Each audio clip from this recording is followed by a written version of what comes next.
Again, Happy New Year and welcome to our January edition of Sports Highlights right here on the road at Old Dominion University. Our program airs on Mondays at 7 a.m., 2 p.m., and 7 p.m., weekends at 9 a.m. on Cox Cable 47 and 517, archived at nnpstv.com.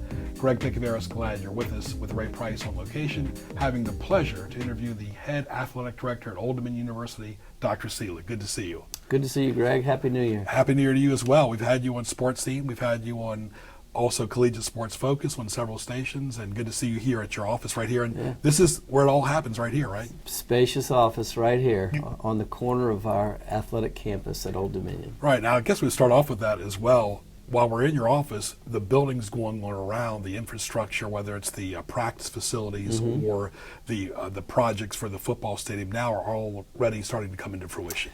Yeah, it's an exciting time. You know, as we turn the calendar to 2017, we expect to take occupancy of a brand new $4.5 million weight room in L.R. Hill Sports Complex. It'll be for all of our student athletes. We have about 500 student athletes. It's an addition that is about 16,000 square feet, 2 floors. The cardio is upstairs, the weights downstairs. Football will be the primary beneficiary of this new weight facility. It's in the football practice complex. So our student athletes are coming back from the bowl game and they're excited because it's like a Christmas gift for them. They come back to school, start the new spring semester, and walk into a brand new weight room. So, I don't think anybody truly enjoys lifting weights all day, every day, but if you're going to put any kind of satisfaction into it, a brand new weight room will certainly do that. And then on the other side of our campus, right behind our basketball facility, the Ted Constance Center, we're going to open in probably early to mid-February. We're going to open the Mitcham Basketball Performance Center, and that'll house both our men and women's basketball programs, our coaches' offices, a weight room, strength training, our sports performance area, our athletic training. We'll have a student athlete. Each men and women's basketball will have a student athlete lounge as well as the locker room, and all the coaches' offices will be upstairs overlooking the practice facility that's a court and a half. That's about 26,000 square feet, was about an $8.5 million privately funded facility, and we'll open that in the next 4 to 6 weeks. And you talk about that too, whether it's any state university or private school, the biggest thing it seems like in 2017 in the future is fundraising, marketing, able to get that extra dollars coming in besides the regular tuition.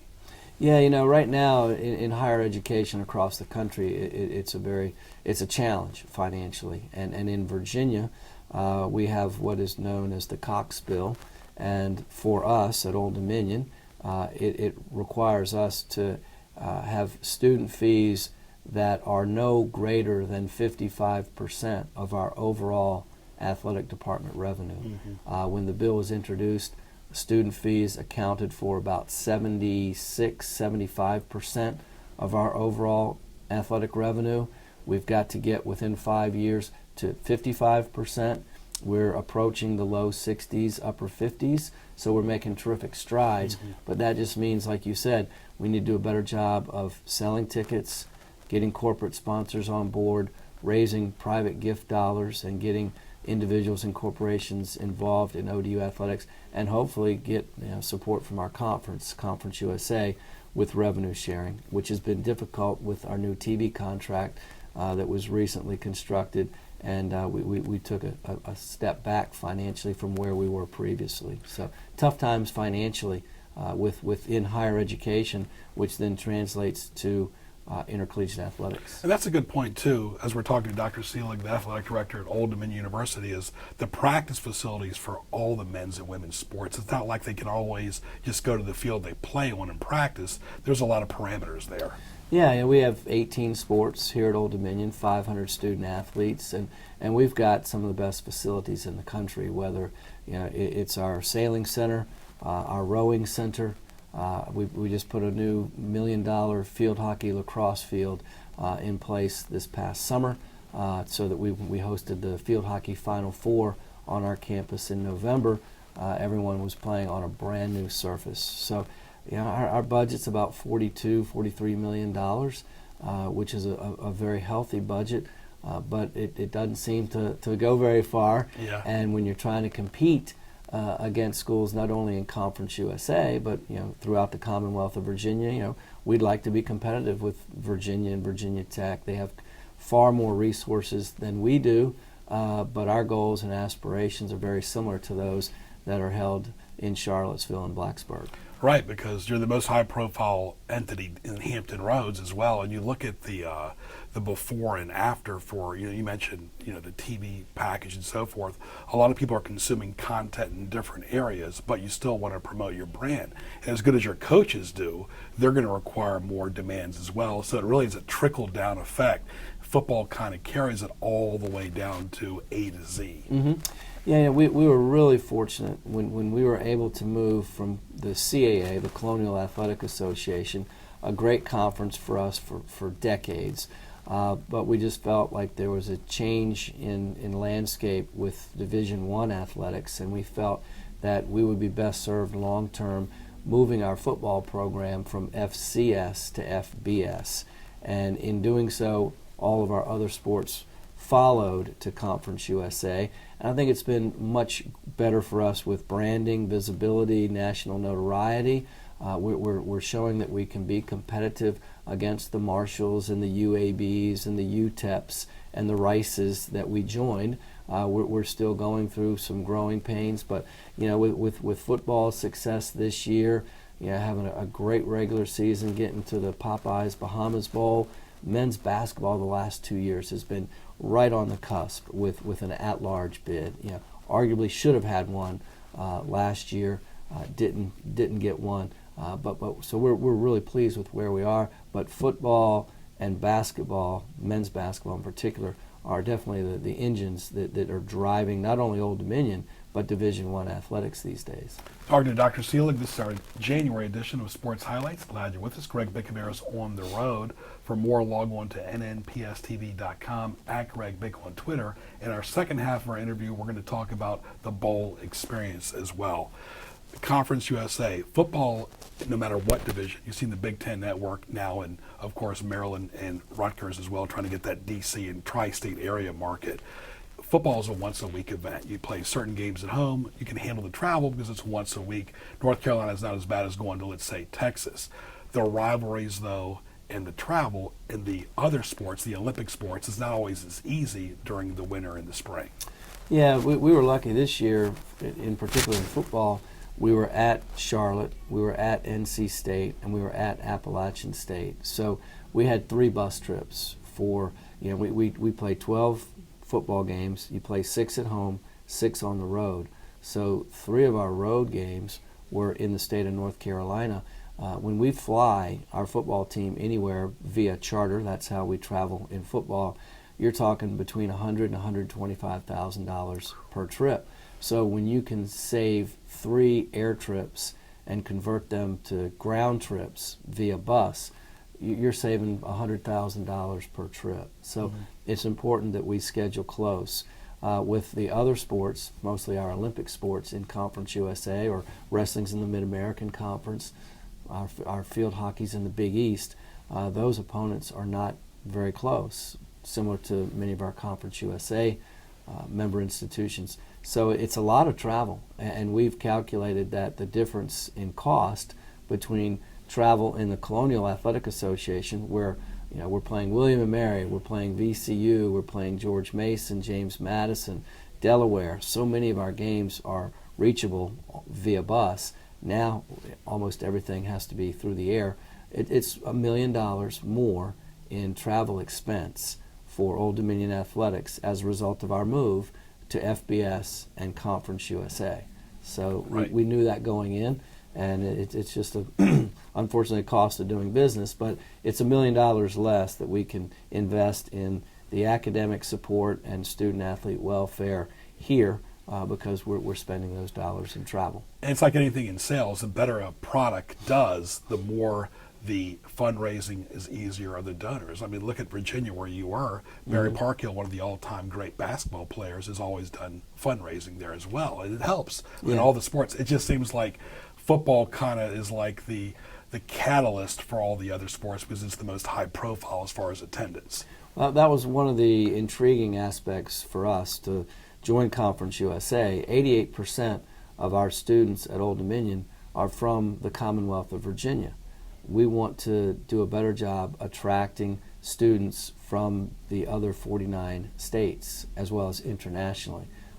So it just helps with your diversity of your campus. It helps in the classroom with different backgrounds and experiences. So part of the value for us in moving FBS and joining Conference USA, we knew we were going to be playing down in Miami, in Boca, in El Paso, in Dallas, in Birmingham, and it was our goal that getting our name and our brand in those areas of the country could hopefully parlay into interest in ODU from high school students around the southeast, the southwest, where we compete, and it would help us expand our student body beyond the Commonwealth of Virginia. Yeah, and of course, it's not always easy being an AD, folks. It's not like turning on a light switch and just saying everything is going to fall into place, because every men's and women's sports has their pros and cons and also has their concerns as well, and that's what you're here for. Yeah, I mean, we take great pride in women's athletics at Old Dominion. Dr. Jim Jarrett, whom I followed, was AD here for 40 years. And he saw it before many in intercollegiate athletics did, and that was the value of women's college athletics. And Old Dominion was the first university in the Commonwealth of Virginia to give athletic scholarships to women. And as a result of getting in that game early, you see we've won 3 women's basketball national championships. We've won 9 women's field hockey national championships. Much of our success, you can really point to the fact that we were out of the gates before not only everyone in Virginia, but most everyone in the country. And having that vision and that foresight to support women's athletics equally to men before there was really Title IX and before there was earnest legislation to enforce that, Old Dominion University, Jim Jarrett, did the right thing and got behind women's athletics before many others did around the country. You're exactly right, because you look at the late Pat Summitt at Tennessee. She always played Old Dominion while she was alive for the most part because of the respect she had when Old Dominion was a national power back in the 70s, and she still remembered that, and also field hockey and so many other great sports that Dr. Jarrett touched, and of course you took to another level. Yeah, and what's really difficult now is the early leaders in women's athletics, let's say women's basketball. It was Louisiana Tech, Western Kentucky, Old Dominion, and then all of a sudden, we were out in front. And then all the SEC and the ACC schools started pushing their revenue in those areas and providing scholarships, paying coaches, recruiting student athletes. And quite frankly, they've been able to push more resources into women's athletics than we can. And they have not only caught up, but they've made it very difficult for those that I've mentioned, Western Kentucky, Louisiana Tech, Old Dominion, to sustain our national prominence and to maintain our leadership role, specifically in women's basketball, because it's hard to compete financially with the resources that the SEC schools are bringing over from their football programs, from their conference revenue distribution. So they've been able to shrink the gap in a hurry and take the lead. And we saw that firsthand when you had Notre Dame here in the women's basketball tournament a few years ago, what great crowds it was. And really, Notre Dame is a rich football school, but when Coach Phelps was there in basketball, they were good, and Pete Gillen was his assistant. And the women's basketball program is equally just as high profile as any other sport there. Yeah, what I think is unique in women's basketball, you've got Connecticut is exceptional, and Gino Auriemma has just built a dynasty there. You don't see that as much on the men's side. I think in women's basketball you might have a solid group of really premier 10, 15 programs, and then there can be a pretty big drop. I think on the men's side there's more depth and there's more even distribution of athletic talent.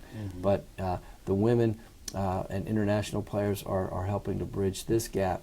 But in women's basketball, there seems to be, a dozen or a dozen and a half of the real premier programs, and then after that, it's a pretty steep drop. Right. You got Karen Barefoot who won her 300th win against VCU. You got Jeff Jones, former great Virginia basketball player who led his team to the CBI, the NIT Final Four, won the Vegas 16. So it really, it's just a great time of the year. The baseball facility and all the great sports, soccer, rowing, golf, lacrosse. It's really all inclusive.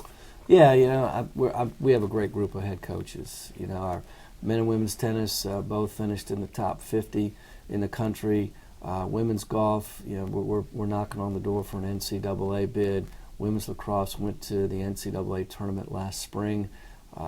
Field hockey, like I said, has won 9 national championships. So we've got a great group of coaches. We've been able to support them at a very high level. We're able to support our student athletes at a very high level. And our goal is to graduate our student athletes, win championships, and give back to our community. Right. I got to say one thing too about Karen. I grew up with her in Newport News, and that girl fires me up. When I interview her, she's almost ready to pat me on the back and say, let's pick it up. Let's do this. I've never seen a coach as fired up as her, whether it's day 1 or day 365. Well, you mentioned Pete Gillen, and Pete was the first guy to that I heard the saying, he or she makes coffee nervous. Right. Karen makes coffee nervous. Yes. Because she's got more caffeine and more energy than coffee does. Right. So she's great. She fires up our staff. We meet once a month as an entire staff, and there's not a meeting that goes by. We call on each of our head coaches to give us an update on their particular program, and whenever we call on Karen for update on women's basketball, it doesn't matter if they're in season, out of season. By the time she's finished with her update, everybody's fired up and ready to go back to work. Yeah, I feel like I want to play for her too. All right, that's our first part of our interview right here on our January Sports Highlights edition. Greg Picaveras, Ray Price with Dr. Seelig on the road here at Old Dominion University. We'll come back and talk about a little bit more about ODU, as well as academics, athletics, activities, and the bowl experience. Stay tuned.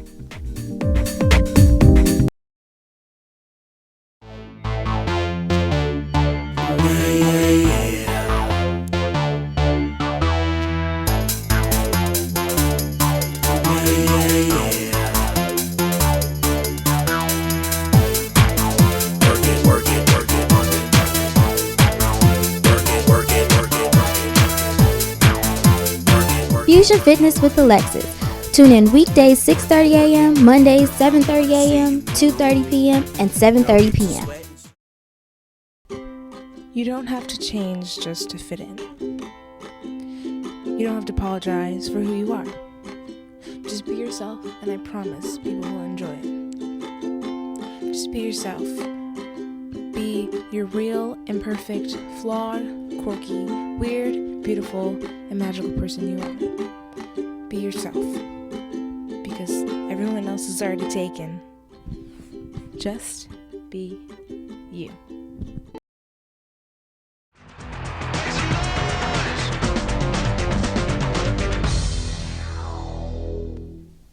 And welcome back to our second segment with Dr. Wood Seelig on the road in his office right here at Old Dominion University, the athletic director at ODU since 2010, now with the Conference USA.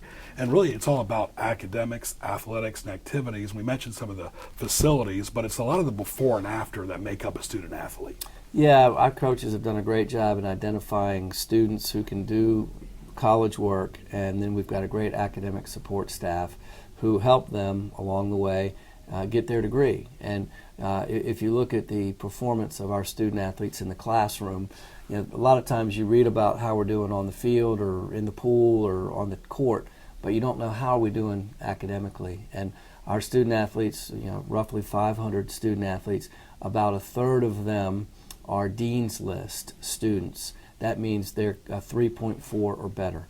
So a third of our student athletes are Dean's List. 60% of our student athletes have a 3.0 or better. So that's a huge number. That's 300 of our 500 student athletes carry a 3.0 or better. Roughly 4 to 5% have a perfect 4.0, which is a huge number as well. So we're really excited about what we're doing academically. We graduated 16 student athletes in December.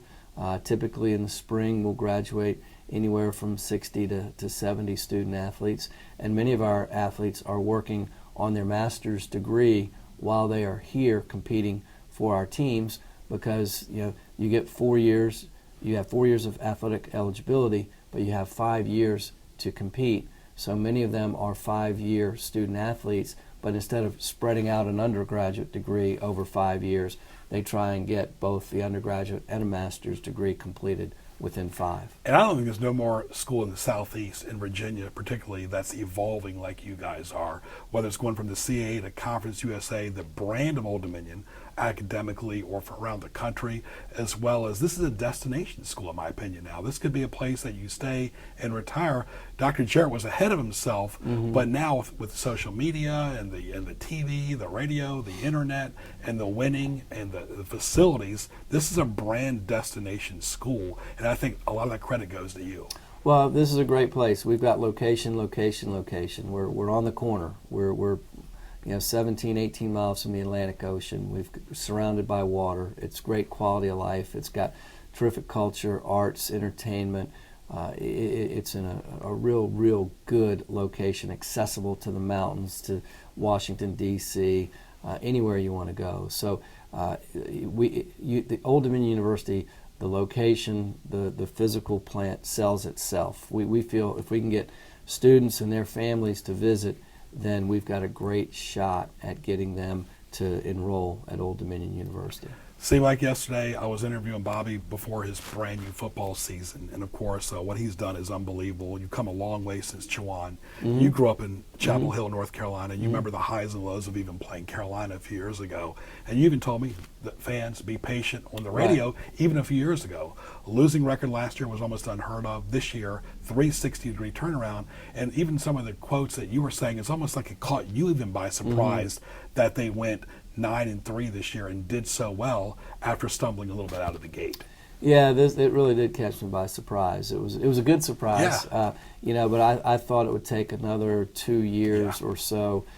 When I compare ourselves to Western Kentucky, where I once worked, and we transitioned there from FCS to FBS, they were in their 4th year before they went to a bowl game, their 4th year of FBS competition. We're going to a bowl game in our 2nd year of FBS competition. So much quicker than I thought could be possible, but very happy and very proud of our coaches, our coaching staff, our student athletes who've persevered and put us in this enviable position. And we have most everyone returning next year. We need to find a quarterback. If we can figure that out, we've got a chance to keep making, next is conference championship. Can we crack the top 25? Can we get into contention to be the best of the rest, which means of the group of 5, every year one team is selected. Western Michigan is that team this year to go to the Cotton Bowl, to go to one of those premier bowls as the best of the group of 5 to play a Power 5 school, and there's a significant pay day that comes with that. So our goal now is, how do we get to be the best of the rest, the best of the group of 5?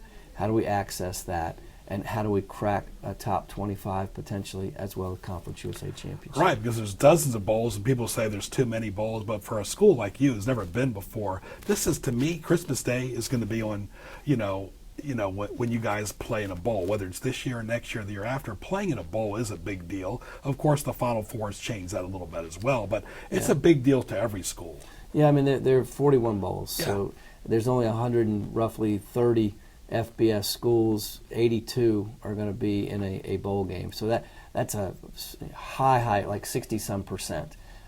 Men's basketball has taken something like 20-some% to the basketball tournament. So huge disparity between Division I men's basketball and NCAA postseason competition and FBS football, and the number of opportunities that come for Division I FBS programs. But that being said, the fact that sitting in the room when we announced to our team that we were not only going to a bowl, but it was going to be the Popeyes Bahamas Bowl in Nassau on the resort of Atlantis. The place went absolutely crazy. I mean, many of these kids have never traveled out of the country. Many may never travel again out of the country. They all have passports that we took great pains to get their passports when they enrolled here at Old Dominion, knowing that one of our bowl alignments for Conference USA was in Nassau with the Popeyes Bahamas Bowl. We didn't want anyone to miss this opportunity because they didn't have a passport. So we've been ready for this moment for over 2 years, and when it came to fruition, wow. it was a game, it was an opportunity that was really designed for the benefit of these student athletes, because it's going to be a trip of a lifetime and will leave lifetime memories, more so than probably most other bowls would achieve. And that's a good point too, because bowls have tie-ins. This is an ESPN event bowl in the Bahamas Bowl, so that made it a little bit easier because they control several of the bowls, but certain conferences are aligned with certain bowls. Yeah, we had 6 bowl alignments, so they stretched everywhere from Hawaii to Nassau, and in between Dallas and New Orleans and Miami and Boca, so all over the map. But this particular bowl was a bowl game that we felt December 23rd, we could get there after exams, after graduation, get home before the Christmas holiday. It was a perfect window, great destination, great reward for our student athletes and coaches. And difficult for our fans. And this is, it's hard to get a passport for anybody in the month of December, but this is a passport and a stamp of the success. This bowl game, even though I went to George Mason, the media that have covered you personally are excited about this too. It's a total community event.